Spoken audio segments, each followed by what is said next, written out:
એક દિન એવો આવશે, એક દિન એવો આવશે, એક દિન એવો આવશે, એક દિન એવો આવશે, મહાવીરના શબ્દો વડે સ્વાતંત્ર જગમાં થાવશે.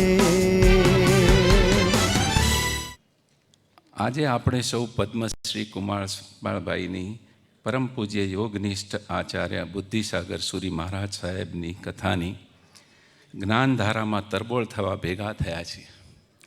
ત્યારે હું આટલું જ કહીશ, શ્રુત જ્ઞાન તો મહાસાગર છે.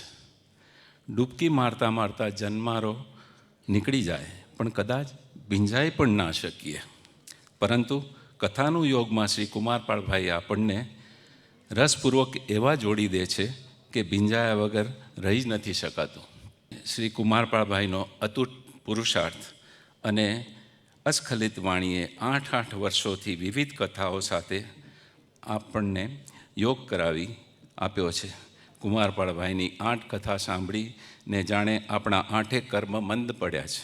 આ 7 કથાના કોઈ કથાકાર હોય તો જૈન ધર્મ, જૈન ચિંતન અને આખું ગુજરાતી સાહિત્ય, જેને અનેક મોઢે વખાણ કરે ને તોય ઓછા પડે એવા શ્રી કુમારપાળભાઈ દ્વારા થઈ રહી છે. હું કુમારપાળભાઈને તાળીઓથી તમને સૌને કહું છું, વધાવી લો, કારણ કે આપણે જેટલી તાળીઓ પાડશું ને એવાય આપણને કથામાં રસબોળ કરશે. કુમારપાળભાઈના 2 પુસ્તકોનું આજે વિમોચન થઈ રહ્યું છે, કથા મંજુષા અને ભાવ મંજુષા. કથા આપણને બહુ ગમતી હોય છે અને પ્રજાની નાડને આ સર્જક ઓળખે છે, અને એટલા જ માટે એને આપણી અંદર સરસ નાની નાની કથાઓના સંપુટો મૂક્યા છે. આ સંપુટ ભાવ, મૂલ્ય, સંસ્કૃતિ, આપણી ભારતીયતા, ઘણી બધી વસ્તુને સ્પર્શે છે, અને એટલા માટે આ બંને પુસ્તકો આજના સમયમાં બહુ ઉપયુક્ત છે, બહુ આવશ્યક છે, બહુ આવશ્યક છે. અને એટલા માટે આ બંને પુસ્તકોનું વિમોચન કરશે ભાઈશ્રી અને CK મહેતા સાહેબ. જય જયકાર પરમ શ્રુતનો જય જયકાર, સતશ્રુતનો જય જયકાર, પરમ શ્રુતનો જય જયકાર, પરમ શ્રુતનો જય જયકાર, સતશ્રુતનો જય જયકાર.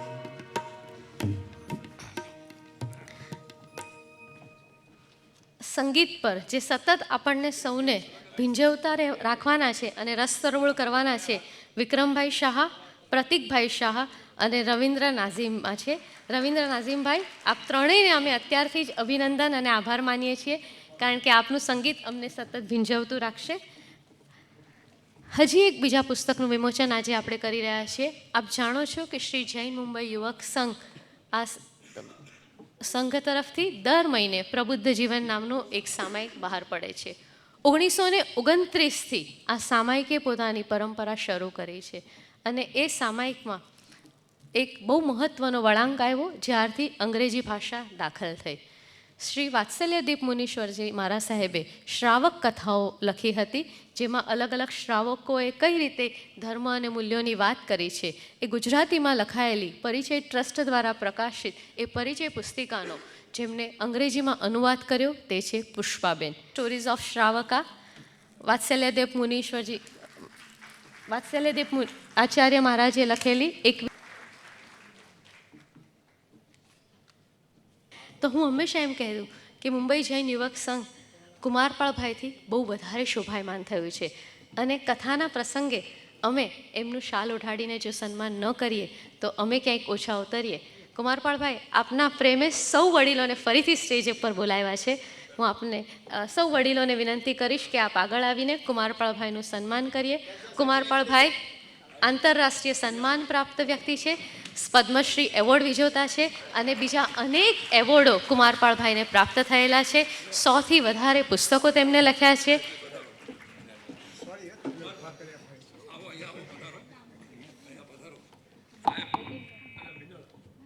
મીનળબેન, વિક્રમભાઈ, ચંદ્રકાંતભાઈ સી.કે. મહેતા સાહેબ, ભાઈ શ્રી કુમારપાળભાઈનું, નીતિનભાઈ આવો. જ્ઞાનમ શરણમ મમ દર્શનમ ચ ચારિત્ર્યમ ચ તપસંયમશ્ચ શરણો શરણો ભગવાન મહાવીરો. તીર્થંકર પરમાત્મા ભગવાન મહાવીર સ્વામીના આપના હૃદયમાં રહેલા એ અંશને વંદન કરી શ્રી મુંબઈ જૈન યુવક સંઘ એના સર્વ પદાધિકારીઓને પ્રણામ કરી પૂજ્ય ભાઈશ્રી આદરણીય મિનળબેન, આદરણીય વિક્રમભાઈ અને મારા પરમ સ્વજન સી.કે. મહેતા સાહેબની ઉપસ્થિતિમાં અને મારા અતિ પ્રિય એવા બે ભાઈઓ રસિકભાઈ અને કાંતિભાઈની હાજરીમાં મારી વાતનો પ્રારંભ કરું છું. વાત એ કરવી છે કે હજી જેમના કાળધર્મને માત્ર 92 વર્ષ થયા છે. વાત એમની કરવી છે કે જેમને માટે કદાચ આપણા શબ્દો નહીં, આપણું આખું જીવન વાત કરવા માટે ટૂંકું પડે એવી ભવ્યતા હતી. આપણે આપણા ભવ્ય પુરુષોને ભૂલી ગયા છીએ અને એ ભવ્ય પુરુષોને જે પ્રજા ભૂલે છે, જે પ્રજા પોતાનો ભવ્ય ઇતિહાસ ભૂલે છે, એનું ભવિષ્ય હંમેશા અંધકારમય હોય છે. અને એ ખ્યાલથી જ એક વખત ધનવંતભાઈ સાથે બેસીને ગુણવંતભાઈની હાજરીમાં અમે આ વિચાર શરૂ કર્યો, આવી કથા કરવાનો. ધનવંતભાઈ એક અદ્ભુત વિચારક, ઘણા ખાખતવાળા માણસ. એટલે મેં કહ્યું કે એક દિવસ રાખીએ. એમને 3 દિવસ મને બરાબર ફસાવ્યો અને પછી પ્રેમ એટલો કે એને ના તો પડાય નહીં. અને ત્યારથી આ કથાની જે આ સરવાણી શરૂ થઈ એ અમેરિકાના લોસ એન્જલિસ શહેરમાં પણ ગઈ, એ ઇંગ્લેન્ડમાં પણ ગઈ. અનેક મહાત્માઓએ આ કથાની DVD જોઈ અને પોતાની પ્રસન્નતા પ્રગટ કરી કે અમને પણ આવી કેવી રીતે રજૂઆત કરવી, પ્રસ્તુતિ કરવી, એનો થોડો અંદાજ આમાંથી અમે પણ પામીએ છીએ. ત્યારે આજે એ સ્મરણ કરીએ બુદ્ધિસાગર સુરીશ્વરજી મહારાજાનું. માત્ર મેં આપને કહ્યું જેમની વિદાયને 92 જ વર્ષ થયા છે, પણ ક્યારેક આ અવસર એક એવો છે કે જેમાં દર્શન, શ્રવણ અને ભક્તિ આ બધાનો સાથે મળે છે. એ બુદ્ધિસાગરજી મહારાજના દર્શન તો ક્યાંથી કરી શકીએ, પણ અહીંયા એમની છબી જોશો એટલે આપને ખ્યાલ આવશે કે કેવી મહાન ભવ્ય. એમને વિશે આપણા મહાકવિ નાનાલાલે એમ કહ્યું કે યોગી આનંદગંજીનું સ્મરણ કરે એવા આ યોગી હતા. નાનાલાલ એમના સમકાલીન હતા, એમની સાથે હતા. અને કોઈ ક્ષેત્ર બાકી નથી. મારે જે વાત કરવી છે એ જીવનના વિકાસની વાત કરવી છે. આપણે બધા આપણા જીવનની કિતાબના પાના ખોલીએ અને બાળપણનો વિચાર કરીએ, યુવાનીનો વિચાર કરીએ, આજે જે તબક્કે આવીને ઊભા છીએ વિચાર કરીએ અને ત્યારે વિચાર કરીએ કે મેં આ આખી જિંદગી ગાળી પણ મારો આત્મવિકાસ કેટલો થયો. જો આત્મવિકાસનો કોઈ માર્ગ તમારે જોવો હોય, જો આત્મવિકાસનો કોઈ પંથ તમારે જોવો હોય, જો તમારે પોતાને આત્મવિકાસ કરવો હોય તો હું માનું છું કે આ 3 દિવસની આ કથાની અંદર વ્યક્તિએ આત્મવિકાસ સાધીને કઈ પરાકાષ્ઠા જીવનમાં પામી શકે એ જોવું હોય તો એ બુદ્ધિસાગર સુરીશ્વરજી મહારાજની કથામાં મળે. કઈ રીતે મળે, શા માટે મળે? પહેલી વાત, એમનો જે સમય હતો ને એ સમયમાં જ્યારે જ્ઞાનની વિમુખતા હતી, જૈન સમાજ એના યોગ માર્ગથી ભૂલો પડ્યો હતો. અને જે સમયે પ્રજા આખી એ અંગ્રેજ કાળ જેમાં પ્રજા આખી તાકાત વગરની, નિર્વીર્ય, ભયભીત બની ગઈ હતી. અને એવા સમયે એક આ પ્રચંડ જ્યોતિનો પ્રાદુર્ભાવ થયો. અને એવા સમયે એમણે એ વાત કરી કે જ્યારે ભગવાન મહાવીર અને જૈન ધર્મ ઉપર પારાવાર હુમલાઓ થતા હતા. કોઈ એમ કહ્યું કે મહાવીર એ માટે ત્યાગી બન્યા કે બ્રાહ્મણો એમના ઉપર આક્રમણ કર્યું ને ત્યાગી બન્યા. કોઈએ એમ કહ્યું કે ગ્રંથોમાં ક્યાંય હેમચંદ્રાચાર્ય પહેલા શત્રુંજય હતો કે નહીં, એ વાત ખોટી છે. અને આવે સમયે તમે કલ્પના કરો, એક યોગી પોતાની કલમ ઉઠાવે અને જવાબ આપે. જૈન ધર્મ એ પ્રમાણમાં મારી દૃષ્ટિએ સોફ્ટ ધર્મ છે, ધર્માંતર માટે વધારે અનુકૂળ આવે એવો ધર્મ છે. અને એટલે જ કદાચ આપણે આ બધી વસ્તુઓ તે સમજતા નથી કે આજે જે બાહ્ય પરિબળો, આજે પણ એ પરિસ્થિતિ છે. પણ આજે કોઈ યોગનિષ્ઠ આચાર્ય બુદ્ધિસાગર સુરીશ્વરજી આપણી પાસે નથી. આજે એ ભવ્ય પ્રતિભા નથી, એ ઉત્તમ તેજ નથી આપણી પાસે કે જે ખોખારીને સમાજને એમ કે ઊભા રહો, ખબરદાર, આ તમે આ ધર્મ વિશે સમજ્યા વગર, વિચાર્યા વગર આ લખ્યું છે એ સહેજે બરાબર નથી. અને ત્યારે એ યોગનિષ્ઠ આચાર્ય જેની વિચાર કરો તમે કે કર્મયોગી બની અને તમામ ધર્મ અનુષ્ઠાનો કર્યા, પોતે જ્ઞાનયોગી બની અને શ્રુતિની અદ્ભુત ઉપાસના કરી, અને જેનાથી જૈન સમાજ તદ્દન વિમુખ થઈ ગયો હતો એ ધ્યાન. અને કદાચ તમે જાણતા હશો કે જગતને સૌથી ઉત્કૃષ્ટ ધ્યાન કોઈએ આપ્યું હોય તો એ જૈન ધર્મએ આપ્યું છે.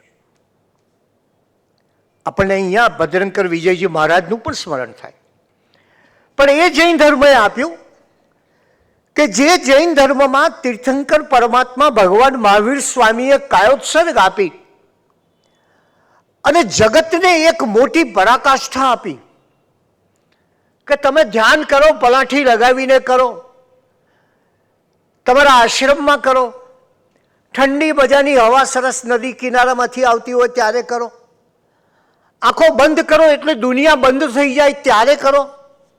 ભગવાન મહાવીરે કહ્યું ઊભા ઊભા ધ્યાન કરો, ખુલ્લી આંખે ધ્યાન કરો, ચાલતા ચાલતા ધ્યાન કરો, વિહાર કરતા ધ્યાન કરો, પ્રતિક્ષણ ધ્યાન કરો.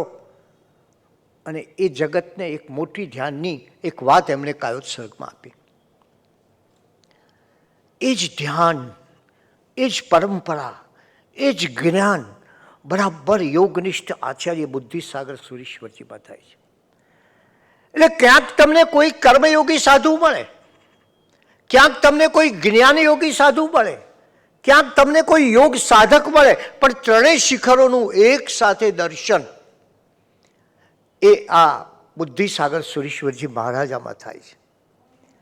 સામાન્ય લોકો એમને 18 આલમના અવધૂત કે. તમને આશ્ચર્ય થશે કે પિંઢારાઓ, કોળી સમાજ, રબારી સમાજ, પટેલ સમાજ, આ બધા લોકો બુદ્ધિસાગર સુરીના અનુયાયી એને 18 આલમના અવધૂત કે. કોઈ એમને સમર્થ કવિ કે સાહિત્યકાર કે. કેવો સાહિત્યકાર! માત્ર 6 ચોપડી, વિજાપુરમાં ભણેલો કણબીનો દીકરો બેચરદાસ. ફરી કહું, માત્ર 6 ચોપડી, વિજાપુરની શાળામાં ભણેલો કણબીનો દીકરો બેચરદાસ 140 ગ્રંથો લખે છે. છેલ્લે આપણે વાત કરીશું કેવા કેવા ગ્રંથોની એમને રચના કરી, કઈ શક્તિ હશે એની પાસે. જૈન સાધુતાની જે શક્તિ છે ને એ આ છે. કોઈ એમને સમાજ સુધારક કે, કોઈ એમને ક્રાંતિકારી કે, જીવનભર ખાદી પહેરતા, ગાંધીજીની બધી જ મૂવમેન્ટમાં જોડાયેલા પોતાની ભાવનાથી, અને કોઈ એમને ગહન આધ્યાત્મ માર્ગના પ્રવાસી કે. કેવા પ્રવાસી! અને એવા પ્રવાસી એમની એક ડાયરી છે મારી પાસે, લખે કે આજે હું મવડીથી નીકળ્યો, વિજાપુર જતો હતો, સરસ મજાનો એક નાનકડા કોતરની અંદર બેસવામાં બહુ મજા આવી, 3 કલાક સમાધિ લગાવી. એક ભાઈએ કહ્યું કે તમે આ યોગ કરો છો બધી તો ઠીક વાત છે.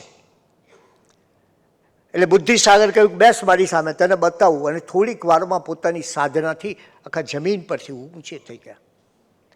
આ તાકાત હતી એમની, આ એમના આત્મશક્તિનો એક ચમત્કાર હતો. મારે આપણે એ કહેવું છે કે એક વિજાપુરના કણબી પટેલનો દીકરો એના જીવનનો એ વિકાસ સાધે છે કે જેની આપણને કોઈ એને વિશ્વ વંદ્ય વિભૂતિ કહેવા માંડ્યા તો કોઈ એમ કે આચાર્ય હરિભદ્ર સુરીના ગ્રંથોમાં જે યોગનું નિરૂપણ છે એ મળે છે. કલિકાલ સર્વજ્ઞ હેમચંદ્રાચાર્યની સાધના, સાહિત્ય સાધના, એની ઝાંખી એમાં થાય છે. અને ઉપાધ્યાયજી મહારાજની કવિતા તો એમણે એટલી રચી, લગભગ 3-4 હજાર કવિતાઓનું સર્જન કર્યું છે. કલ્પના કરો, એક આયુષ્યમાં પણ સાધુતા પછી સાહેબ માત્ર 25 વર્ષ. એ 25 વર્ષની અંદર આટલું જ્ઞાન, આટલો યોગ, આટલી ભાવના, આટલી આત્મજ્યોતિ હશે કેવી, એની કલ્પના કરો. મારે તમને એ આત્મજ્યોતિની ઓળખ આપવી છે ધરતી ઉપરથી, અને પછી ધીરે ધીરે બતાવવું છે કે કઈ રીતે આકાશ સુધી આંબી. અને ત્યારે એ યોગનિષ્ઠ આચાર્ય બુદ્ધિસાગર સુરીશ્વરજી મહારાજનું સ્મરણ કરીએ ત્યારે મેં આપને કહ્યું તેમ નાનાલાલે કહ્યું, બહુ સરસ કહ્યું છે. નાનાલાલે કહ્યું એ તો ખરેખર સાગર હતો. નાનાલાલ પ્રશંસા કોઈ દી ન કરે એવો કવિ. આપ સૌ નાનાલાલથી તો પરિચિત છો. એ તો સાગર હતો. જૈન સંઘ આજે જાણતો નથી. એમના અવસાનના સંદેશામાં લખેલું કાલધર્મ પામ્યા ત્યારે કે એનું કેટલું બધું આત્મધન હરાઈ ગયું છે. આત્મધન શબ્દ વાપરે છે. એનું કેટલું બધું આત્મધન હરાઈ ગયો છે. એ સાચો સંન્યાસી હતો. એના દિલમાં ઉદારતા, એવી ઉદારતા, કેવી ઉદારતા, પર સંપ્રદાયોને વશીકરણ કરી શકતો, બીજા સંપ્રદાય વાળાઓને પણ પોતાના વશમાં લેતો, એટલે કે પોતાના માર્ગે લઈ જતો. એનું વિશાળ મુખારવિંદ, ઉચ્ચ અને પુષ્ટ દેહ સ્તંભ, કવિ કહે છે યોગેન્દ્ર જેવી દાઢી, હાથમાં જબરજસ્ત દંડ, અને કહ્યું કે આનંદગંજી પછી આવા ભાગ્યે જ કોઈ સંતો થયા હશે. પણ કોઈ પણ વ્યક્તિને સમજવો હોય, કોઈ પણ વિભૂતિને સમજવી હોય તો એના એ સમયને સમજવો પડે. મારે તમને એ સમયના સમાજમાં લઈ જવા છે. એ વિજાપુર ગામ ઉત્તર ગુજરાતમાં આવેલું, એ આખો એ ઉત્તર ગુજરાતનો પ્રદેશ એ માત્ર ભુવાઓ અને ભૂતપ્રેતથી ભરેલો. ભૂતપ્રેતની અનેક કથાઓ લોકોમાં ચાલે. એ સરસ મજાના વિજાપુરમાં ઊંચા જેને કહીએ પીપળા હતા, વડલા હતા, આંબલીઓથી ઉભરાતું હતું. રાયણના તો પાર વગરના વૃક્ષો હતા. સાબરમતી નદી બાજુમાં જ વહેતી. એના સોહામણો શરીર, એનું સરસ મજાનું સોહામણી વસ્તુ, એ સાબરમતીનો એક આનંદ લોકો માણતા હતા. એવા વિજાપુરમાં અમદાવાદી ભાગોળ તરીકે ઓળખાતું એક જગા, એ અમદાવાદી ભાગોળમાં એક કણબીપરા હતું. એ જમાનામાં હું તમને લઈ જવા માગું છું કે જ્યારે પહેલી વાર લોકો કણબીઓ એ કોઈ ગામમાં જતા, કોઈ જગાએ બેસતા, પોતાનું કામ શરૂ કરતા, ખેતી શરૂ કરતા અને એની આજુબાજુ ગામ વસતા. એટલે આ કણબીઓ એમ કહેવાય કે ગામના સ્થાપક હતા. જેમ તમે જાણો છો કે આખો આફ્રિકા ખંડ, એમાં પણ ખાસ કરીને કેન્યા, યુગાન્ડા જેવા જે પ્રદેશો, એ આપણા એશિયનોએ જઈને ખોલ્યા, પછી યુરોપિયનો દાખલ થયા. આપણે દુકાનો માંડી અને પછી યુરોપિયનો એની સત્તા લઈને આગળ ચાલ્યા. પ્રદેશને ખોલી આપનારા એ હતા. એટલે જ્યાં એ કણબીઓના ગાડા ઊભા રહેતા, એ ઊભા રહે ત્યાં પાણી હોય ત્યાં ઊભા રહે, ધીરે ધીરે ખેતી કરે, અને એ ખેતરમાં થોડું ધાન્ય થાય એટલે આજુબાજુ બીજી કોમ આવતી જાય અને શહેરો ગામડાઓ વસતા જાય. આ આખું એ સમયના સમાજની વાત છે. એમાં કણબીવાસમાં શિવાભાઈ પટેલ નામનો એક માણસ, બહુ જ ભલો માણસ, કદાચ ભલા માણસની સંખ્યા જૂના જમાનામાં વધારે છે એવું મને લાગ્યા કરે છે.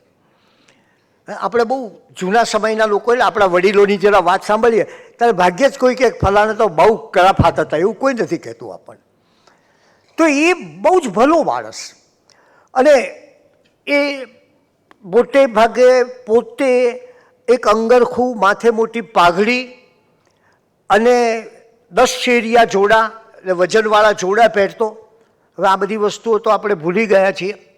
થેપાડું પહેરતો. થેપાડું એટલે જોરદાર, આમ જેને કે સારી જાતનું ધોતિયું, એને થેપાડું કહેતા.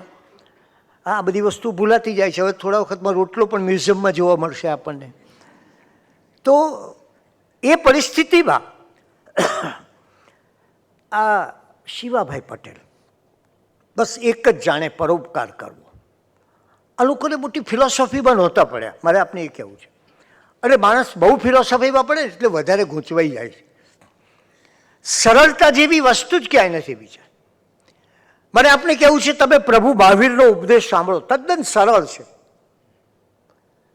આમ ભગવાન કહેતા હોય એટલે આપણને એમ લાગે કે વાહ સરળ છે, જે જાગે છે તે સાધુ છે, જે ઊંઘે છે તે અસાધુ છે. આમાં ક્યાં કોઈ સાધુની ડેફિનેશન, વ્યાખ્યા, નિયમો, કર્તવ્યો, આ બધું કશું જ નહીં. તમે જાગો તો તે સાધુ. ત્યારે એ રીતે એક સરળતા છે. અને એ સરળતા હું માનું છું કે એમની પરોપકારની ભાવનામાંથી આવેલી છે. જેનામાં પરોપકાર હોય ને એનામાં બહુ સરળતા હોય, જોજો. અને એ સરળતા એવી હોય કે તમને કલ્પના ના આવે. એ લોકો કે જુઓ આ વૃક્ષો કેટલા પરોપકારી છે. એમ કહેવાય છે કે ભગવાન બુદ્ધ એનો અંતિમ ઉપદેશ આપતા હતા. અને અંતિમ ઉપદેશમાં ગુરુ આવા ભગવાન બુદ્ધનો ઉપદેશ, આજુબાજુ ભિક્ષુઓ બેઠેલા, વિહારમાં અનેક માણસો હતા, અને ભગવાનનો ઉપદેશ એટલે શું વાત. ત્યારે ભગવાન કંઈ જ બોલ્યા નહીં. માત્ર એક બાજુમાં કેરી પડી હતી, એ લઈ બતાવીને મૂકી દીધી. વિચારમાં પડી ગયા ભિક્ષુઓ કે આવા મહાન વિભૂતિ જેવા જગતના તારણહાર એવા ભગવાન બુદ્ધ કઈ ઉપદેશ છેલ્લે કઈ કહ્યું નહીં, અને બસ આ એક કેરી બતાવીને મૂકી દીધું. પછી ભિક્ષુ આનંદે કહ્યું કે ગુરુદેવે તે સંદેશ આપ્યો કે તમે બધા કેરી જેવું જીવન જીવો, જેના રસનો ઉપયોગ થાય, જેની ગોટલીનો ઉપયોગ થાય, જેના ઉપર છાલનો ઉપયોગ થાય, એવું તમે જીવન જીવો. એટલે કેવી સરળ વાતમાં. એટલે શિવાભાઈ પટેલે ત્યાં શિવરાત્રિમાં બરાબર 12 વાગે આ પુત્રનો જન્મ થયો. અને એ પુત્રનો જન્મ થયો ત્યારે શિવાભાઈના ઘેર હંમેશા જ્યારે કોઈ માણસ આવે ત્યારે છાશ મળતી, વિના મૂલ્યે મળતી. મૂલ્ય શબ્દ તો પાછળથી આવે. વિના મૂલ્યે છાશ મળતી.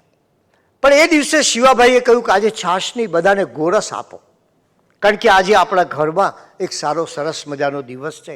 એટલે દહીં ભાંગીને બનાવેલું ગોરસ એ બધાને આપવામાં આવ્યું.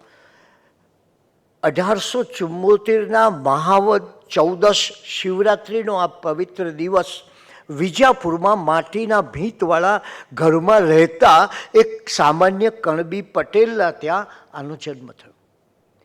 એ જમાનામાં લોકો કેવા હતા, આ ધર્મોના ભેદ આપણે ત્યાં પડ્યા. તમને બહુ આશ્ચર્ય થશે, એ અંગ્રેજોએ પાડ્યા છે. એટલે એ જમાનામાં વ્યક્તિ પોતે શિવજીને પૂજે જો શિવ મંદિરમાંથી પસાર થાય, અને શક્તિધામમાંથી પસાર થાય તો શક્તિ માતાની પણ પૂજા કરે. આવો કોઈ ભેદ નહોતો. આ મારો ભગવાન ને આ તારો ભગવાન, આ ભેદને કારણે જ તમે ઘણી પરિસ્થિતિ કેટલી વિકટ થઈ. પાણીની પરબ કરે લોકો, ચકલાને ચણ આપવાનું નક્કી કરે, બાવાને ચપટી લોટ આપે, કૂતરાને રોટલા આપે અને ગાયની પૂજા કરે. આ એક કણબીના સામાન્ય ગામમાં રહેતા કણબીનું જીવન હતું. અને એવાને ત્યાં આ જ્યારે પુત્ર જન્મ્યો ત્યારે એ એકવાર સૂતો હતો, ખેતરમાં કામ કરતા હતા શિવા પટેલ અને એમના પત્ની અંબા. ત્યારે ખોયું તમે જાણો છો ને પેલું, હવે મારે સમજાવવું અઘરું પડશે જો કે, પણ એક ઝાડની ડાળીએ બે આમ ગાંઠ મારી હોય અને પેલું છોકરાને હિંચકવાનું હોય, ખોયું હોય. ઘોડિયાનું દીનાબેન કોઈ જૂનું સ્વરૂપ આપણે કોને. તો એ ખોયામાં સૂતેલો બાળક. અને ત્યાં ધીરે ધીરે ધીરે એક નાગ આવ્યો અને અંબામાં એ જોઈને ચીસ પાડી. આ બિચારી ભલી કણબી સ્ત્રી એને તરત જ માતા બહુચરની બાધા રાખી કે મારો દીકરાને જો કંઈ નહીં થાય ને તો માં તું કહીશ એ તારી જાત્રા આવીશ. અને પેલો નાગ બરાબર એના ઉપર ફેણ માંડીને બેઠો. અને ફેણ માંડીને બેઠો ત્યારે જોયું કે હવે શું થશે. ત્યારે પેલા નાગ સેજ આમ ફર્યો એના ઉપર, એટલે માનો જીવ તો વાય. અને ત્યાં માએ નક્કી કર્યું, એ છોકરાને કંઈ ન થયું. એ નાગ થોડો સરકીને ચાલ્યો ગયો. માએ કહ્યું કે દીકરા, આ દીકરાનું નામ હવે હું બહેચર રાખીશ, કારણ કે મને બહેચર માતાએ આપ્યો છે. અને એવો એ સમયે આ બહેચર મોટો થયો. એ ગામમાં એટલા વહેમો કે કોઈ પાર નહીં. હું એમ માનું છું કે મેં હમણાં જ એક લેખ લખ્યો, થોડા વખતમાં આવશે ગુજરાત સમાચાર, વહેમનું વિજ્ઞાન. આ દુનિયામાં બધા માણસોને વહેમ હોય છે. કોઈક નાના મોટા તો વહેમ હોય જ. કોઈ સ્પોર્ટ્સમેન હોય તો પહેલાં જમણો પગ મૂકે ગ્રાઉન્ડ ઉપર ને પછી ડાબો મૂકે. આ બધા અત્યારે તમને જોવા મળશે. આવા બધા વહેમ લોકોમાં હોય. એ જમાનો તો એકલો વહેમથી જ ભરેલો. એટલે કોલેરા થાય, કોલેરાનો રોગચાળો થાય એટલે લોકો એમ માને કે જોગણી ખપ્પર ભરવા આવી છે.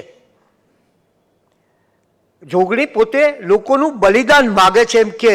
કોઈ કે માતા કાળકા કોપી છે, કોઈ કહે કે મેલડી માતાને કૂડું પડ્યું છે. આ બધા ભગવાન બહુ વારંવાર ડિસ્ટર્બ થઈ જતા અને કોઈને કોઈ રોગ આપી દેતા. આવી વહેમની પ્રજા, વહેવીની પ્રજા. અને ત્યારે આ નાનકડો બેચર વિચારે છે કે આ માં કેવી. આ પહેલી એની વિચાર શક્તિ ઉપર વિચાર કરો કે આ માં કેવી કે જે દૂધ પીતા બચ્ચાને મોતની પથારીમાં સુવાડી દે છે. આવી રીતે માં હતી હશે. એના મનમાં આ વાત બેસેલી. એ જમાનામાં આખો પ્રદેશ, આપણી પ્રજા જ આ વહેમોમાં જ નષ્ટ થઈ ગઈ. એ આખો પ્રદેશ વહેમથી ભરેલો. અને એટલે કોઈ એમ કહે કે અંધારી રાત્રે અમુક જગાએ મેલડી માતા રાસડા લે છે. અત્યારના એ જમાનામાં લખાયેલું છે. એટલે કોઈ જાય નહીં, ડરે. એટલે બેચર એકલો નીકળે કે લાવો રાસડા જોઈ આવીએ આપણે. કોઈ કશું મળે નહીં. અને જાણીતો ભૂત પીપળો હતો કે જ્યાં ભૂત જ થાય છે. એ ભૂત પીપળાની બાજુમાં બેસે અને કશું ન થાય. એટલે પહેલું તો એને નક્કી કર્યું કે મારે આવી વસ્તુઓ ખોટી છે. ભૂતની માન્યતા અત્યારે ધરાવનારા મળે છે, બરાબર છે ને. તમે અને સિરિયલોને આ બધું એના ઉપર ચાલતું હોય છે. તો એ પહેલી વાત. કોઈએ કહ્યું સ્મશાનમાં જા તો ખબર પડશે. તો સ્મશાનમાં ગયો, બેઠો, નિરાંતે બેઠો, મધરાત સુધી બેઠો, વિચાર કર્યો કોઈ આવે તો સારું. કોઈ આવ્યું નહીં. આ માન્યતાઓને, આ વહેમો, મારે આપણે એ કહેવું છે, પ્રજાને માનસિક રીતે ગુલામ બનાવે છે. માનસિક ગુલામી એ વધારે ખરાબ છે. અને એટલે જ આપણે ત્યાં એક જમાનામાં પરદેશ ગમન સામે વહેમ હતો કે માણસોએ પરદેશ ગમન નહીં કરવાનું. અને તમે જાણતા હશો કદાચ કે વીરચંદ રાઘવજી ગાંધી જ્યારે અહીંથી પરદેશ ગમન કરીને ગયા, જે માણસે આજ સુધી, હું આજ સુધી કહું છું, આજ એટલે 150 વર્ષ થયા, આ 150 વર્ષ સુધીમાં કોઈ પણ માણસે અમેરિકામાં જૈન ધર્મ અંગે જેટલું કામ ન કર્યું હોય એટલું કામ કર્યું. એ માણસ જ્યારે ગયો ત્યારે મુંબઈમાં એની સભામાં ખુરશીઓ ઉછાળીને એને મારવામાં આવ્યો હતો. અને એ માણસ પાછો આવ્યો ત્યારે પરદેશ ગમન કરીને આવ્યો છે. અને કેટલું તમારા ધર્મની મહત્તા ગાઈ એ નહીં કહ્યું, પણ પરદેશ ગમન કરીને આવ્યો છે, માટે એને નાત બહાર મૂક્યો. અને એ જમાનામાં નાત બહાર મુકાય એટલે ભયંકર પરિસ્થિતિ. સગાઓ પણ એની સાથે વાત ન કરે, દીકરીઓના લગ્ન ન થાય, ગામમાં એને કોઈ ખાવા, એને કંઈ સીધું આપે નહીં, અનાજ આપે નહીં. અને પછી એ જમાનાના એક મહારાજ, મોહનલાલજી મહારાજ, જે મુંબઈમાં બહુ જાણીતા હતા, એમણે ઉપાય શોધ્યો. એમણે એક સ્નાત્ર પૂજા ભણાવી અને પછી એમને ધર્મમાં પાછા લેવા. તમે જુઓ કે પ્રજાનો એક વહેમ એ કેટલા તેજસ્વી લોકોને નષ્ટ કરે છે, એની કલ્પના કરવી જોઈએ. અને એ રીતે એ વીરચંદ ગાંધીનું જીવન બહુ જ એ રીતે એમને બહુ ઘા લાગ્યો હતો. અને જેમણે એમને મોકલ્યા હતા આત્મારામજી મહારાજ, એમણે શિકાગો પ્રશ્નોત્તર નામના પુસ્તકમાં બહુ સ્પષ્ટ લખ્યું છે કે આને કઈ ભૂલ કરી. આ ગયો, એને જૈન ધર્મનો પ્રચાર કર્યો, એને વેજીટેરિઝમનો પ્રચાર કર્યો, એને આપણા ધર્મની વિશેષતાઓ બતાવી, અને તમે શું કામ એને આવું કર્યું?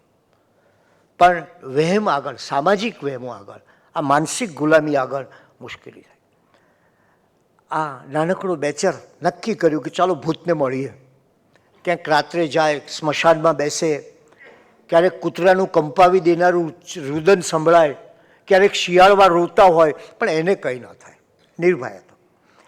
અને ભડકા થતા હોય, પેલા ફોસ્ફરસ હોય ને હાડકામાં માણસોને, એમાંથી ભડકા થતા હોય, એને કશું ન થાય. એ ડરે નહીં, એ સહેજ પણ ડરે નહીં. અને એ રીતે આ એક છોકરો, એનામાં પોતાની એક હિંમત અને તાકાત આવી. આજે પણ ઘણા લોકો જ્યોતિષમાં કહેતા હોય છે ને, ગાંઠિયા ખવડાવજો. હવે ગુજરાતના એક મુખ્યપ્રધાનને ગાંઠિયા બહુ ભાવતા હતા, પણ હવે અમને ક્યાંથી કૂતરાને ગાંઠિયા ખવડાવજો એમ કે આ તમને જરા આ ગ્રહો નડે છે. બધા ગ્રહો બહુ નડતા હોય છે લોકોને, છે ઉપર હશે પણ અહીંયા નડે છે.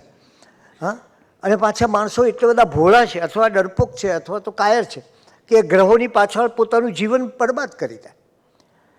મારે એ કહેવું છે કે આ છોકરાને 6-7 વર્ષના છોકરામાં કેટલી તાકાત! એને નક્કી કર્યું કે આ ભૂત જો એક વખત મળી જાય ને એની ચોટલી કાપી લઉં, કારણ કે મેં વાંચ્યું છે કે ભૂતની ચોટલી જો મળી જાય ને તો તમે એની પાસે ધાર્યું કામ કરાવી શકો છો, પણ ભૂત જ ન મળ્યો એને બેચરદાસને તો ચોટલી તો ક્યાંથી મળે? એક વડીલે કહ્યું કે જો તું આ બધા માનતો નથી ને, પણ ખરી તારી હિંમત હોય ને તો દેવાની આંબલીએ જજે. ત્યાં તો મોટા ભડકા થાય છે, અવાજો આવે છે, સ્ત્રીઓના અવાજો આવે છે, રૂપિયાઓના અવાજો આવે છે. આ કે ચાલો દેવાની આંબલીએ જઈએ. અને એ દેવાની આંબલીએ ગયો ત્યારે હકીકતમાં દેવા નામના એક ધાડપાડુને આ આંબલી ઉપર ફાંસી આપવામાં આવી હતી. બસ ત્યાંથી આ બધી વાર્તા શરૂ થઈ કે પછી આ તો બેઠો, કહ્યું કે દેવો તો ભયંકર રાક્ષસ જેવો છે.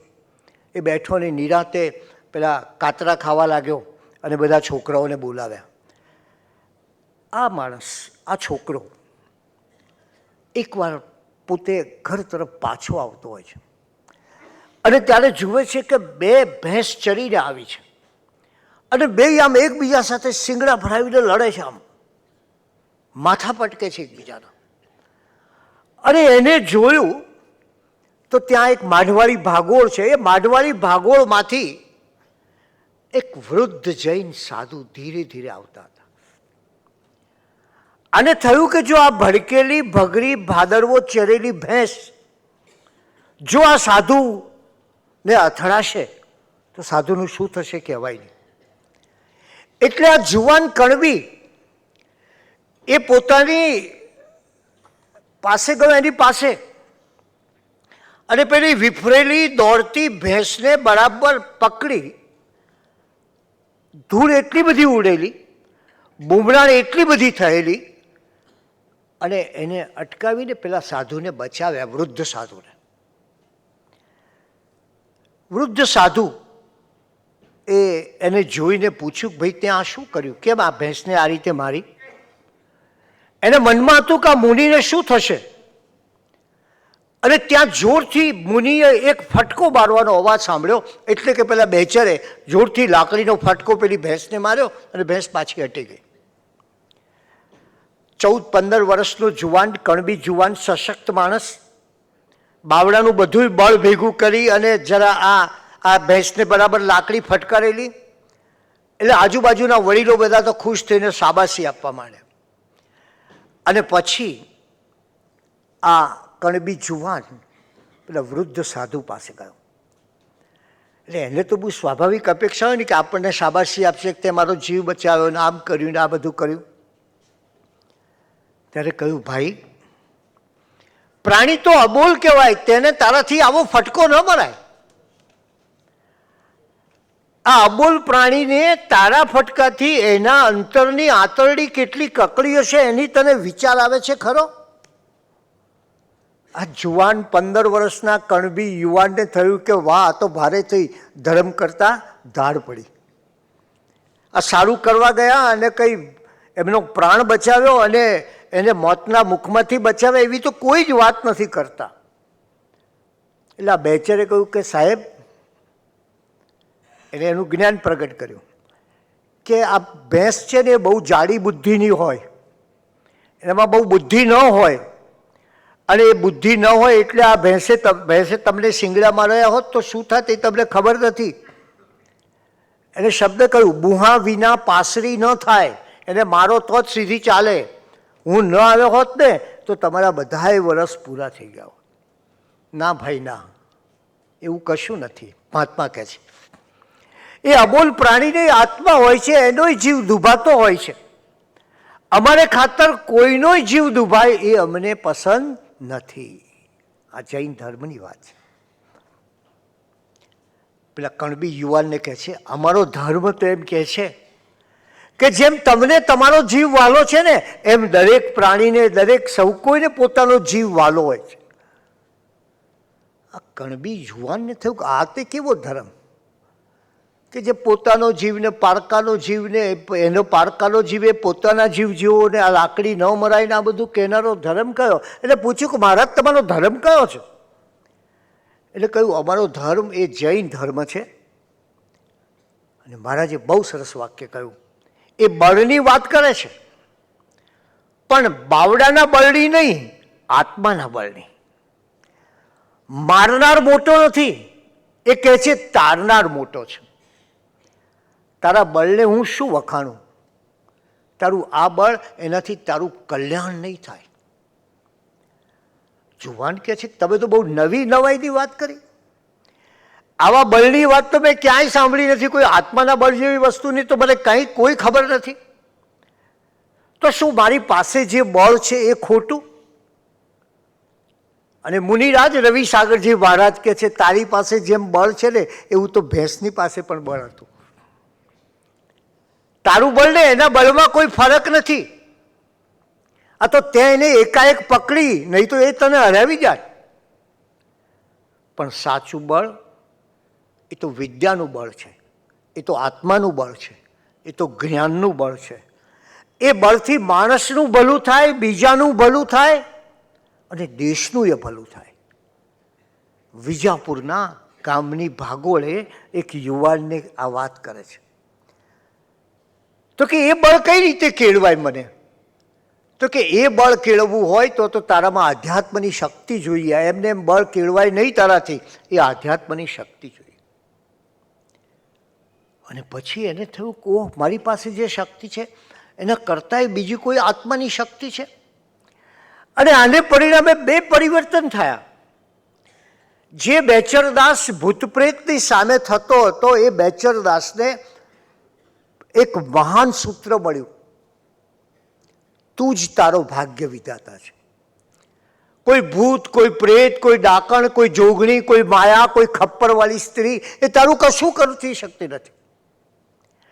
એ તું જ તારો ભાગ્ય વિધાતા છે.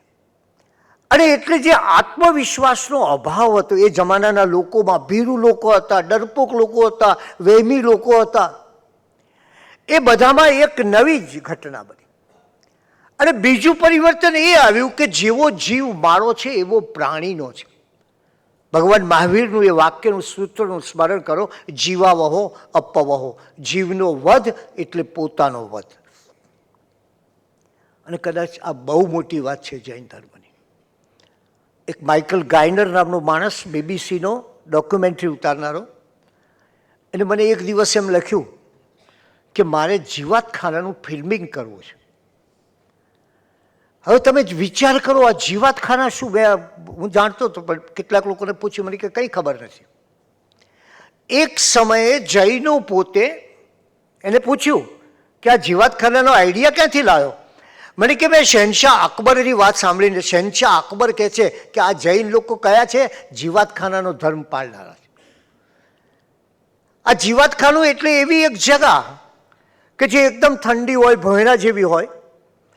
આપણે ઘરમાં જે કચરો વાળે, જે લોટ સાફ કરે ચાળણીથી, એમાં નાની નાની જે જીવાતો રહે એ બધી ભેગી કરે અને આ લોટ ત્યાં રાખ્યો હોય, ભોંયરું હોય, ઠંડક હોય, ત્યાં એ જીવાતને મૂકે અને એ જીવાત જ્યાં સુધી જીવે ત્યાં સુધી એનું આયુષ્ય સરસ રીતે જાય. એમને મને કહ્યું કે મારે જીવાતખાનાનું ફિલ્મિંગ કરવું છે. આ મારા માટે મોટી ચેલેન્જ હતી. અમદાવાદમાં એકે જીવાતખાનું ન મળે. પછી એક જોકે મને તો થોડો રસ હતો એટલે મેં તો એક જીવાતખાનું સાફ કરાવીને બધું કર્યું. પણ તમે વિચાર કરો કે આ આપણું કલ્ચર હતું. આ કલ્ચરથી આપણે કેટલા દૂર ચાલ્યા ગયા છીએ એ વિચાર કરો. અને એ માણસે, એ જ્હોન ગાયનરે મેન્ડ એન્ડ એનિમલ, એ મેન્ડ એન્ડ એનિમલ નામની જે ડોક્યુમેન્ટરી કરી, 30 દેશોમાં માણસ અને પ્રાણીઓના સંબંધની વાત કરી. અને એ 4 ધારાવાહિકમાં રજૂ થયેલી ડોક્યુમેન્ટરીના અંતે એને એમ કહ્યું કે માણસ અને પ્રાણી વિશે સૌથી વધારે ચિંતન અને સૌથી સાચી વાત એ જૈન દર્શને કરી છે. એ વાત છે કે આપણે આ જે ઘટના બને છે, અને ત્યારે 2 ઘટના બની. એક પેલો આત્મવિશ્વાસ અને બીજો એને થયું કે જેવો જીવ મારો એવો જીવ દુનિયા. આજે તમે જાણો છો જગતની પરિસ્થિતિ. અહીંયા જયસુખભાઈ બેઠા છે, લંડનથી આવ્યા છે. અમે જ્યારે પ્રિન્સ ફિલિપને જૈન ડેક્લેરેશન ઓન નેચર આપ્યું ત્યારે એમણે પહેલું આશ્ચર્ય કહ્યું, તમને 2500 વર્ષ પહેલાં કેવી રીતે ખબર પડી ગઈ કે આ પશુઓમાં જીવ છે, આ વનસ્પતિમાં જીવ છે? બહુ મોટી વાત છે આ. જગદીશચંદ્ર બોઝ તો પછીના સમયમાં. ત્યારે એ જે વાત છે, ત્યારે એ સમયે મને યાદ છે કે ડૉક્ટર સિંઘવીએ એમ કહેલું કે for us ecology is religion and religion is ecology. અમારે ત્યાં પર્યાવરણ એ અમારો ધર્મ છે ને ધર્મ એ પર્યાવરણ છે. જૈનામાં જશો એટલે ખ્યાલ આવશે. પણ એને પહેલી વાર આ જુવાનને થયું કે આજ સુધી હું મારા બળદીમાં મુસ્તાક હતો, પણ એના મનમાં એક ભાવ હતો. સીધા સાદા માણસોના મનમાં એક સીધો સાદો ભાવ હોય છે. એના મનમાં એક ભાવ હતો કે મારે ઈશ્વરને જોવા છે. એટલે એને સાધુ મહારાજને કહ્યું કે તમે ધર્મની તો બધી વાત કરો છો, પણ મને આમ ઈશ્વર બતાવો તો તમે ખરા. એટલે મહાત્મા રવિસાગરજી મહારાજે કહ્યું ભાઈ દરેકના ઘટઘટમાં ઈશ્વર રહેલો છે, તું જો શોધ તો તારા દેહમાંથી પણ મળે. બેચરદાસ કે મારા દેહમાંથી મળે? ક્યાં તારા દેહમાંથી પણ મળે. શુદ્ધ મન અને પવિત્ર આચરણ હોય એટલે ઈશ્વર પ્રાપ્ત થાય છે. એ કઈ રીતે થાય? તો કે સાધુઓના સત્સંગથી અને શાસ્ત્રના અધ્યયનથી તને ઈશ્વરની પ્રાપ્તિ થઈ શકે. એ દિવસે આ બહેચરને આ જૈન ધર્મ તરફ આકર્ષણ જાગ્યું અને એને થયું કે ગુરુ દર્શન કરવા લાગ્યો, એ પ્રભુ દર્શન કરવા લાગ્યો અને ધીરે ધીરે જીવનમાં એવું પરિવર્તન આવ્યું કે રવિસાગરજી મહારાજ પાસે પહોંચીને કહ્યું કે મહારાજજી હવે મને જીવનમાં બહુ રસ નથી રહ્યો, મને અંતરમાં બહુ વેદના થાય છે. ત્યારે મહારાજે કહ્યું કે વેદના કરવાની કોઈ જરૂર નથી, તું તારા આત્માને શોધ, આ આત્મામાં જ પરમાત્મા રહેલો છે. પ્રભુ મોક્ષ પ્રાપ્તિનો માર્ગ શું? આ બધા બહુ અઘરું અઘરું કહે છે, સમજાતું નથી મને કંઈ, મૂંઝી ગયો છું. ભગવાન કે ડોન્ટ વરી. ઉત્તરાધ્યયન સૂત્ર તીર્થંકર પરમાત્મા ભગવાન મહાવીર સ્વામીનો અંતિમ ઉપદેશ જેમાં છે એ શ્રી ઉત્તરાધ્યયન સૂત્રમાં ભગવાને કહ્યું મોક્ષ પ્રાપ્તિનો માર્ગ કયો? ગુરુ અને વૃદ્ધોની સેવા કરવી. ભગવાન કહે છે ગુરુ અને વૃદ્ધોની સેવા કરવી, અજ્ઞાની જીવોના સંગથી દૂર રહેવું, સૂત્રાર્થનું સારી રીતે ચિંતન કરવું. ધર્મગ્રંથના સૂત્રો વાંચો, એનું ચિંતન કરો. એકાંતમાં રહેવું, વિધાઉટ મોબાઈલ, એકાંતમાં રહેવું અને ધૈર્ય ધારણ કરવું. ધૈર્ય ધારણ કરવું આ બહુ મોટી વાત છે. ધૈર્ય તમે ધારણ કરો તો જ તમે આ જીવનમાં જીવી શકો. ધૈર્ય ધારણ કરવું એ મોક્ષ પ્રાપ્તિનો માર્ગ છે. હવે આમાં તમે જો કોઈ અઘરી વાત છે, અને એટલે બેચરને કહ્યું ગુરુએ કે જો તારે સાચું સમજવું હોય ને તો જા ઉપાશ્રયમાં જઈને જે જ્ઞાન શાળા ચાલે છે, વિદ્યાશાળા ચાલે છે, એનો ત્યાં જઈને અભ્યાસ કર.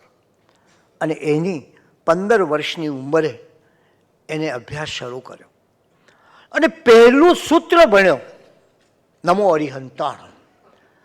અને એને એમ થયું કે આ કેવું અદ્ભુત સૂત્ર છે, કારણ કે પેલો આત્મામાં વાત પેસી ગયેલી નજર હતી એટલે ઓહો આ તો આત્મામાં બધી સરસ વસ્તુઓ લાવવાની વાત છે. આ કોઈ બહાર કોઈને નમસ્કાર નથી, અરિહંતને નમસ્કાર કરું છું, સિદ્ધને કરું છું. આ બધી વસ્તુઓ ધીરે ધીરે થાય છે અને એને થયું કે મારે જીતવાનું છે, એ તો મારા આત્માને જીતવાનો છે. પછી એક દિવસ ગુરુદેવે કહ્યું કે તું આ વિચાર તો બધા આત્માના કરે છે, પણ હવે પ્રશ્ન આચરણનો છે. જૈન ધર્મ એ આચાર ધર્મ છે, માત્ર વિચાર ધર્મ નથી. માત્ર પોલા વિચારો કરો એનો કશો અર્થ નથી. એટલે તું કંઈક તારા આચરણમાં એનો વિચાર કર તો પછી સારું થાય. અને જો એ તારા વિચારમાં આચરણની સુવાસ ફળે ને તો તારું જીવન મગમગી ઉઠશે. આચારો પ્રથમો ધર્મ. એને પૂછ્યું કે ગુરુજી વાત તો સાચી, પણ હું કણબીનો દીકરો, ખેડૂતનું કામ, ભણવામાં બહુ મુશ્કેલીઓ, ખેતીનું કામ એટલું બધું રહે, તો આચાર એટલે શું એ તમે સમજાવો તો ખબર પડે. તો કે જો જેમ તારામાં શું વિચાર આવ્યા છે ને એમ તારામાં શું આચાર પણ હોવા જોઈએ. પણ કયા આચાર હોવા જોઈએ એટલે તો કહું મને આ શું આચાર શું એ ખબર નથી. તો કે જો માત્ર જૈન શાસ્ત્રનું અધ્યયન કરવાથી નહીં ચાલે, એક વાડને તું વારંવાર જોઈને વિચાર કરતો કે આને કૂદી જવું પાછો જા, કૂદી જવું પાછો જા, એનાથી એ કામ નથી થવાનું. એ વાડ તારે કૂદવી પડે, એટલે કે તારે તારા ભોજનમાંથી લસણ ડુંગળીનો ત્યાગ કરવો પડે અને રાત્રિ ભોજનનો ત્યાગ કરવો પડે. હવે તમે વિચાર કરો, એક જૈનને માટે આ નિયમો કઠિન નહીં હોય, પણ એક કણબીના દીકરાને માટે આ નિયમો કેટલા કઠિન હશે એની મને અને તમને કલ્પના આવી શકે નહીં. કારણ કે શિવા પટેલને ત્યાં સાંજે ઘેર, એક તો ખેડૂત હોય, દિવસ આખો ખેતી કરી હોય, સાંજે જમવાનું હોય, અને સાંજે જમવામાં 2 કે 3 ચીજ હોય. એ જમાનામાં ભગવાનો 56 ભોગ નહોતા લેતા, 1-2 આઈટમથી પૂરું થઈ જતું હતું. તો એ તમે વિચાર કરો કે સાંજે શું હોય, તો ભોજનમાં મોટે ભાગે શિવા પટેલને ત્યાં રોટલો ને ડુંગળીનું શાક હોય, ક્યારેક રોટલો અને લસણની ચટણી હોય, અને ગમે તે હોય તો પણ લસણનો વઘાર તો હોય જ. હવે બેચરને મુશ્કેલી થઈ કે જો નિયમ પાળે તો ભૂખ્યા રહેવું પડે, અને નિયમ ન પાળે તો પછી આ શાળામાં, વિદ્યાશાળામાં જવું છે, ભણતરનો કોઈ અર્થ નથી. જમવાનું તો સાંજે જ હોય, દિવસ તો આખો ખેતરમાં ગયો હોય, ખેતી કરી હોય, ભણવા ગયો હો. હવે કરવું શું? જો નિયમ પાળવા જાય તો દિવસોના દિવસો સુધી ભૂખ્યા રહેવું પડે. બહુ ગડમથલ હતી. શું કરવું, કેમ કરવું? ગુરુદેવ પામી ગયા હતા રવિસાગરસિંહ મહારાજ કે હવે આને ગડમથલ ચાલુ થઈ છે. બીજે દિવસે ગયો એટલે પૂછ્યું, કેમ બેચર, શું નિર્ણય કર્યો તે? આ જન્મ ડુંગળી ને લસણ તું ખાય છે તારા કુટુંબમાં, રાત્રે જમનારા છે, હવે જે કંઈ નિર્ણય કરો તે પૂરેપૂરો વિચાર કરીને કરજો. નિયમ ન લેવો સારો, પણ લીધેલો નિયમ તોડવો ખરાબ. અને બેચર કહે છે કે મારે તો એક સૌથી મોટો નિયમ મેં લીધો છે ગુરુદેવ, અને એ છે પરમાત્માને પ્રાપ્ત કરવાનો નિયમ.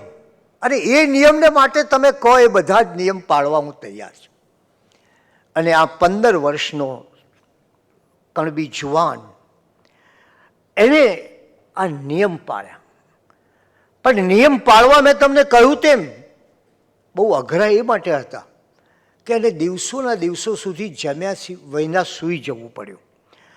કાચા ઘઉં ખાવા પડ્યા, ક્યારેક કાચી બાજરી ખાવી પડી, ક્યારેક 2-4 મુઠ્ઠી મઠ ખાઈને ચલાવ્યું, ક્યારેક કશું કાચું જે મળે, જે ગઈ ઘઉં કેવું, એને સહેજ પાણીમાં નાખીને ખાઈ જાય. પેટ તો ભરવું પડે, પણ કણબીનો દીકરો હતો એટલે પથ્થર ખાય ને તોય પચી જાય પાછો, એને કોઈ વાંધો ના આવે. અને એની આ તમન્નાનું આ તપ હતું, અને એ તપને પરિણામે એ આગળ વધ્યો. ક્યાં જવું એનો વિચાર કરે છે, અને વિચાર કરતાં કરતાં એના મનમાં એક સવાલ જાગ્યો. બહુ જ મહત્ત્વનો સવાલ છે, કદાચ આપણા સૌના જીવનનો મહત્ત્વનો સવાલ છે. અને મહત્ત્વનો સવાલ જાગ્યો કે જીવનનો હેતુ શું છે અને મારે કરવું શું છે? મારા જીવનનો હેતુ શું છે અને મારે કરવું શું છે?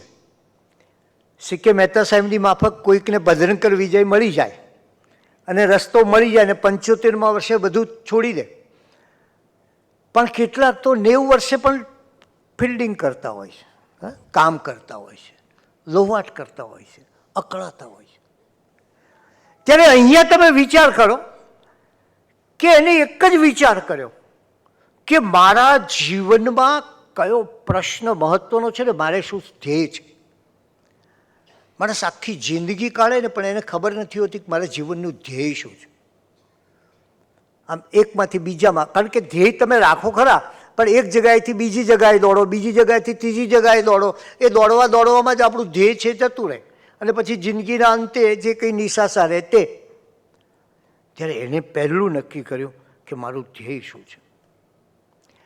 અને તમે જો ધ્યેય નક્કી કર્યું, મારે પરમાત્માને પ્રાપ્ત કરવો છે, મારે મારા ભીતરમાં દયા, પ્રેમ, કરુણા જગાવી છે. અને પછી પરિસ્થિતિ કઈ ભૂખ્યો રહેતો એ તો એક વાત થઈ, પણ પેલા કણબી સમાજમાં કોઈ પેલા પ્રાણીને મારે ને સબોડતો કે સબોડે કહે ને સબોડે છે, એ સોટીથી મારે ને ત્યારે એનો જીવ કપાઈ જતો. આ પરિવર્તન થયું. ધર્મ એટલે જ પરિવર્તન. તમારા ભીતરની દ્રષ્ટિનું પરિવર્તન થાય એ ધર્મ છે. પહેલાં પેલું જે વાછરડું હોય અને એ ધાવવા જતું હોય જ્યારે ત્યારે બધા ખેંચી લેતા વાછરડાને. હવે આ પહેલાં જોયેલું બહુ સામાન્ય લાગતું હતું, પણ હવે એને એમ થયું કે આ દૂધ દોવાને બદલે આ વાછરડાને એમ ખેંચી લે છે, બરાબર નથી. એને છોડી દેતો અને વાછરડું જે દૂધ પીતું ગાયનું એને જોઈને આનંદ પામવા લાગ્યો. સૃષ્ટિ બદલાઈ ગઈ. ઘટના એ જ છે, મારે આપને એ કહેવું છે, જીવન એ જ છે, પણ અભિગમ, દ્રષ્ટિ, વિચાર અને આચરણ આ બધામાં પરિવર્તન. અને એટલે એ વિચાર કરવા બેઠો, કોઈએ પૂછ્યું આ શ્રાવક ક્યાંથી થવા નીકળ્યો? તું કણબીનો દીકરો થઈને. ત્યારે કોઈકે બહુ સરસ કહેવત પણ કહી, શીરા માટે શ્રાવક થવા નીકળ્યો લાગે છે. આ બધું આજે શ્રાવકોનો આચાર પાડે છે ને, બધું શીરો મળે એને માટે, કંઈક માનપાન મળે એને માટે. ત્યારે બેચર હસતા હસતા કહે કે જો ભાઈ, હું શીરા માટે શ્રાવક થયો છું, પણ મારો શીરો એ કંઈ ઘી, ગોળ કે ઘઉંનો બનેલો નથી, જ્ઞાન, ભક્તિ અને શ્રદ્ધાનો બનેલો છે. અને એવા શીરાને માટે નીકળ્યો છે. કોઈક એને કહેતું કરે, તું આ સાધુઓને જોવે છે, કેવા સાધુઓ બધા ચાલતા હોય છે અને આ બધા જતા હોય છે. ત્યારે એ કહે કે તમને ક્યાં ખબર છે કે જૈન સાધુની મહત્તા શું છે? અને જૈન સાધુની ભગવાને જે મહત્તા કરી એનો ક્યારેક વિચાર કરજો. પૂર્ણ સ્વાવલંબન. હું જીવનમાં ક્યાંક કોઈકની જરૂર પડે ને, સહેજ અસત્ય બોલી જાઉં કદાચ, પણ સાધુને તો ભગવાને એવી આયોજન કર્યું કે એને પૂર્ણ સ્વાવલંબન. ન દરજીની જરૂર, ન મોચીની જરૂર, ન પગરખા પહેરવાના, ન કપડાં ઇસ્ત્રીવાળા પહેરવાના કે કંઈક પેલા સિલાઈવાળા પહેરવાના, ન માથે છત્ર, ટોપી, કશું જ નહીં.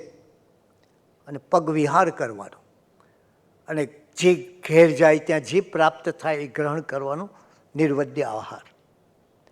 આ સાધુની કલ્પના તમને બહુ નમ્રપણે કહું તો ક્યાંય કોઈ વિશ્વમાં નહીં મળે તમને.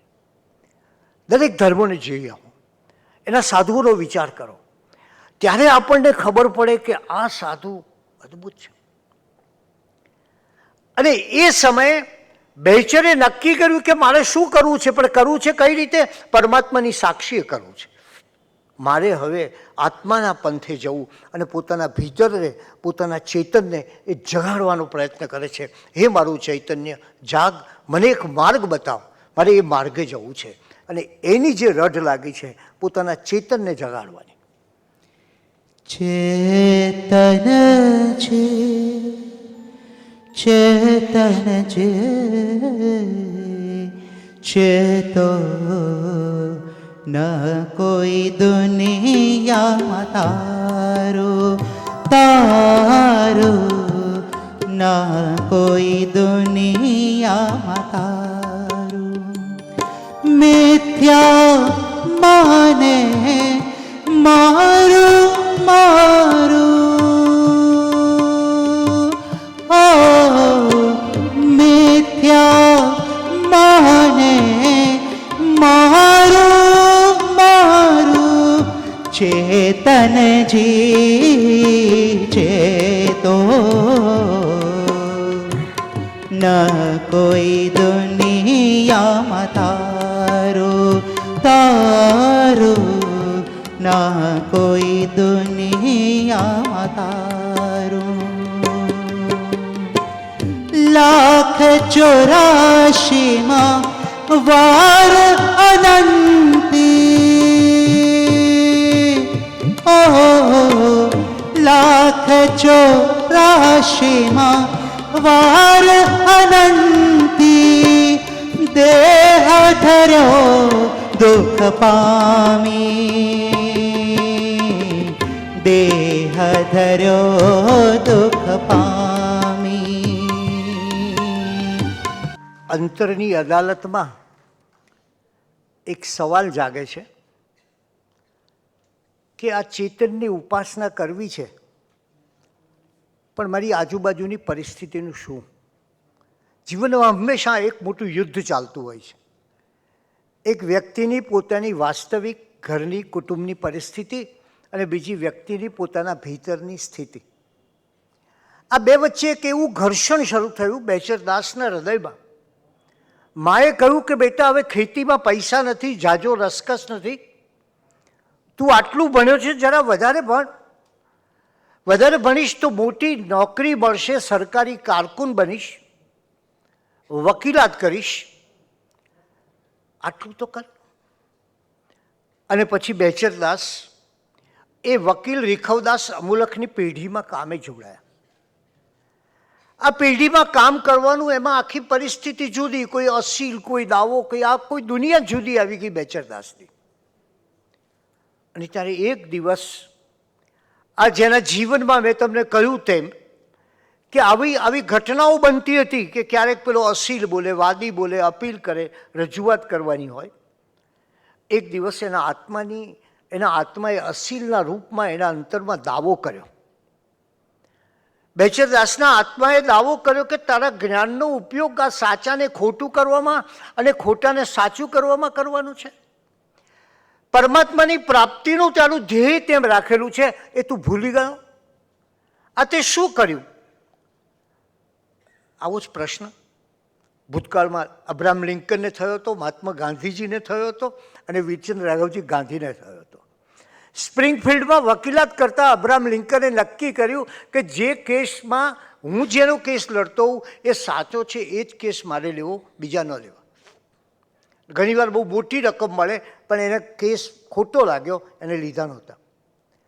ગાંધીજીએ વકીલાત કરવાની કોશિશ કરી, પણ એ બ્રીફલેસ બેરિસ્ટર બની રહ્યા, એમને કોઈ બ્રીફ મળી નહીં. અને વીરચંદ રાઘવજી ગાંધીએ જે વકીલાત કરવાની શરૂ કરી, પછી નક્કી કર્યું કે મારે માત્ર ધાર્મિક કાર્યોને માટે જ મારી વકીલાતના જ્ઞાનનો ઉપયોગ કરવો, બીજે નહીં. ત્યારે આના અંતરની અદાલતમાં આવે છે અને ત્યારે અંદરની અદાલતમાંથી પ્રતિવાદી પ્રશ્ન કરે છે કે અરે આ તો બરાબર છે, બીજું બધું તો ઠીક છે, પણ તું તારા કુટુંબ કલ્યાણનો પહેલાં વિચાર કર, પછી આત્મકલ્યાણના માર્ગે જજે. અને ત્યારે ફરી વાદીના રૂપમાં એનો આત્મા કહે છે, તારી સત્ય અને ધર્મનિષ્ઠા આ વકીલાતમાં જળવાય છે ખરી, કે આ તરકટી ભર્યું જીવન તને કેમ ગમે છે, એનો કંઈક વિચાર કર. હોળીના એ દિવસો હતા અને એ દિવસે બેચરે આયંબિલની આરાધના શરૂ કરી અને ધીરે ધીરે પોતાના, એક વખત જ્યારે ખેતરની અંદર નિરાતે આંબાના વૃક્ષની નીચે બેઠો હોય છે, ત્યારે એ નક્કી કરે છે કે પ્રભુ, મને તે જે સન્મતિ આપી છે એ સન્મતિના માર્ગે હું જાઉં, એવું તું કરજે. અને તમે જુઓ, જિંદગીની આખી દિશા બદલાઈ ગઈ. એને નક્કી કર્યું કે મારે હવે આ વકીલાતના કામમાં જવું નથી, બહુમાં બહુ તો એક શિક્ષકનો ધંધો કરું. આજોલ ગામમાં રહ્યા અને એને શિક્ષકનો ધંધો શરૂ કર્યો 16મા વર્ષે. એક બાજુ જૈન ધર્મનો અભ્યાસ ચાલે, એક બાજુ અંગ્રેજીનો અભ્યાસ કરે, સંસ્કૃતનો અભ્યાસ કરે, મરાઠીનો અભ્યાસ કરે, ઉર્દૂનો અભ્યાસ કરે, અને બીજી બાજુ ગામમાં શિક્ષક તરીકે કામ કરે. એકવાર એ ગામમાં બારવટિયાઓ આવ્યા અને બુંગીઓ ફૂંકાયો કે બારવટિયાઓ આવ્યા છે, એનો બુંગીઓ જે ફૂંકાયો.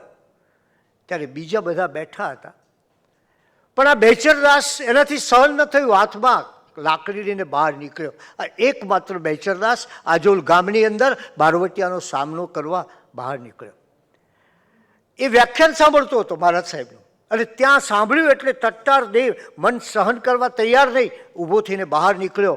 અને ત્યારે લોકોએ કહ્યું કે ક્યાં આ આત્માની વાત કરતો બેચરદાસ અને ક્યાં આ હાથમાં લાકડી લઈને જતો બેચરદાસ. પણ બારવટિયાઓને ખબર પડી ગઈ કે આ ગામના લોકો બધા તૈયાર છે, એટલે એ પાછા ચાલ્યા ગયા.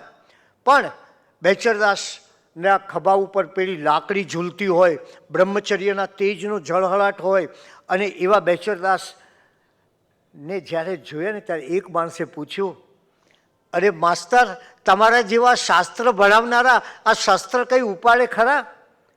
બેચરદાસની કાયા જરા ટટ્ટાર થઈ, ચહેરો સખત બન્યો, આંખમાં ડરાવી નાખે એવું તેજ આવ્યું અને બોલ્યો, હું માસ્તર માણસ નથી, હું પહેલો માણસ છું, પછી માસ્તર છું. માણસ તરીકેનું મારું આ કર્તવ્ય છે. એક જણાએ બહુ મોટી ટીખળ કરી બેચરદાસની, કહ્યું કે ગમે તેવો તોય કણબીને એનો સ્વભાવ ક્યાંથી જાય, ક્યાં જૈન ધર્મ પૂરેપૂરો પામ્યા છે. અને ત્યારે બેચરદાસની આંખોમાં તેજ જાગ્યું. એને કહ્યું, સણસણતો જવાબ આપ્યો કે આ જૈન ધર્મ એ વીરનો ધર્મ છે, કોઈ કાયરનો કે લાચારનો ધર્મ નથી.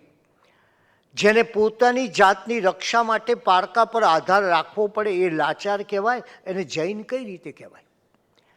પારકાના ઓશિયાળા બનીને જીવવું એના કરતાં બેચરદાસ કહે છે મરી જવું બહેતર છે.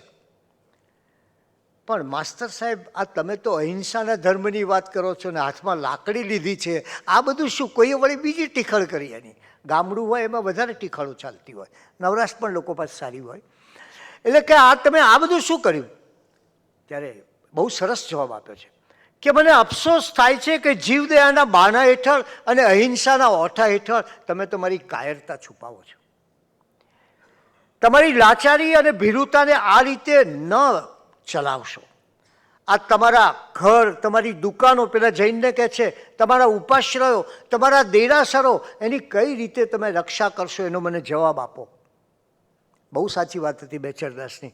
આજે પણ દર એક સપ્તાહે એકાદ દેરાસરમાંથી ક્યાં મૂર્તિની ચોરી થાય છે, ક્યાં મૂર્તિની ખંડિત થાય છે, રાજસ્થાનમાં ને બિહારમાં ખાસ. એને કહ્યું ક્યારેય તમે ઇતિહાસ વાંચ્યો છે ખરો? બેચરદાસ કહે છે 18 મહાન જૈન ભૂપાલોએ જરૂર પડે તલવાર પણ ઉઠાવી છે અને વખત આવે તલવારની ધારથી પણ કપરું એવું સંયમ વ્રત પણ પાડી જાણ્યું છે. આ જૈન ધર્મ છે, આ વીરનો ધર્મ છે. અને બહુ સરસ પ્રશ્ન કરે છે બેચરદાસ, જે વીર નથી એ મહાવીરનો ઉપાસક કેમ કહેવાય? બેચરદાસની ટીકા કરનારાઓને પોતાની ભૂલ સમજાય અને ટીકાકારો માફી માગવા આવ્યા ત્યારે એમણે કહ્યું કંઈ વાંધો નહીં, પણ તમે ઇતિહાસ વાંચો. હજી આજે પણ એ જ વાત કરવાની જરૂર છે કે આપણે ઇતિહાસ વાંચીએ. ઓરિસ્સાનો સમર્થ રાજા ખારવેલ, જેનું રાજ્ય એક અદ્ભુત રાજ્ય હતું, આપણે ભૂલી ગયા છીએ. સમ્રાટ કુમારપાળ, કદાચ આપ ઇતિહાસ જોશો તો ખ્યાલ આવશે કે ઇતિહાસમાં સૌથી મોટામાં મોટું કોઈ ભારતીય રાજાનું ગુજરાતમાં રાજ્ય હોય તો એ સમ્રાટ કુમારપાળનું હતું, સિદ્ધરાજ જયસિંહનું પણ નહીં. સંપ્રતિ એક માત્ર એવો ભારતનો રાજા, ભારતનો કહું છું, કે જેણે પોતાના સૈન્યોથી છેક અરબસ્તાન સુધી પોતાની સેના મોકલી હતી અને એને નેપાળથી ચીન ઉપર આક્રમણ કરવાનો હતો ને ત્યારે ચીનને દિવાલ બાંધવી પડી એ મહારાજા સંપ્રતિને માટે. આપણી પ્રજા ઇતિહાસથી એટલી બધી ભૂલી ગઈ કે આપણે વસ્તુપાલ, તેજપાલ, પેલા દેરાસરો જોઈએ અને ખુશ થઈ જઈએ, પણ આપણે એ જાણતા નથી કે વસ્તુપાલ ને તેજપાલ એ જમાનાના સૌથી મોટા તલવાર ચલાવનારા મહાન વીર પુરુષો હતા. આપણે વિમર્શાની વાત કરીએ, વિમર્શાના દેરા જોઈએ, પણ આપણને એ ખબર નથી કે વિમર્શા સારામાં સારો દંગલ પહેલાંનો મોટો મલ્લ હતો, બહુ મોટો મલ્લ હતો વિમર્શા. તો કલ્પના કરો તમે કે આપણે કેટલું ચૂકી ગયા છીએ. અરે આર્ય કાલક સાધુ હતા, એને થયું કે આ મારે અન્યાય થાય છે, નહીં ચાલે. મારી બહેન સરસ્વતી, એને આ રાજા ઉપાડી ગયો છે ગર્દભીલ, પોતે સાધુ વેશ છોડી સૈન્યનો વેશ ધારણ કરી અને વિજય મેળવ્યો. આ જૈન ધર્મની વીરતા છે. અને બરાબર એ સમયે આ વીરતાના પાઠ ભણે છે બેચરદાસ, ત્યારે એના મનમાં એક આઘાતની ઘટના એ બને છે કે જે ગુરુ પાસેથી જ્ઞાન પામ્યો હતો એ રવિસાગર મહારાજ કાળ ધર્મ પામ્યા. વિક્રમ સંવત 1954માં જેઠવદી 11ની વહેલી સવારે એ રવિસાગર મહારાજ કાળધર્મ પામ્યા. પણ ગુરુએ જે ચેતના જગાવી છે એ ચેતના એવી જગાવી છે કે હવે એ ચેતનાનું પ્રભાવ, એનું પ્રાગટ્ય થવા માટે થનગની રહ્યું છે. અને એ જ્યારે ચેતનાનું પ્રાગટ્ય થાય ત્યારે કેવા આશ્ચર્યો સર્જાય છે. તમે કદાચ આખું એ જીવન જાણશો ત્યારે તમને લાગશે કે આ વિભૂતિને માટે આપણે એમને આશ્ચર્ય સિવાય બીજું કંઈ ન કહી શકીએ, અદ્ભુત સિવાય કંઈ ન કહી શકીએ, અવર્ણનીય સિવાય કંઈ ન કહી શકીએ. દર્શન જ્ઞાન ચારિત્ર ને તપ એ છે સાચી આરાધના. દર્શન જ્ઞાન ચારિત્ર ને તપ એ છે સાચી આરાધના. દેવ અરિહંત ગુરુ નિર્ગ્રંથ, દેવ અરિહંત गुरु निर्ग्रंथ धर्म है केवली का,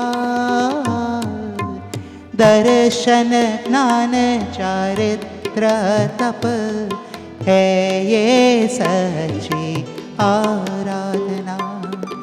साधना ध्यान ज्ञान समाधि, साधना ज्ञान ध्यान समाधि, भव सागर को तरना। दर्शन ज्ञान चारित्र और तप ये है सच्ची आराधना।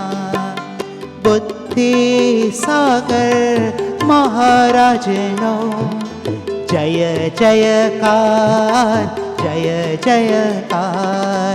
बुद्धि सागर महाराजनो जय जयकार, जय जयकार।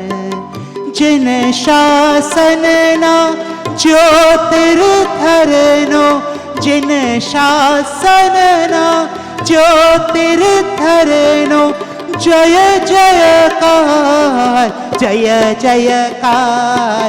बुद्धि सागर महाराजनो जय जयकार, जय जयकार।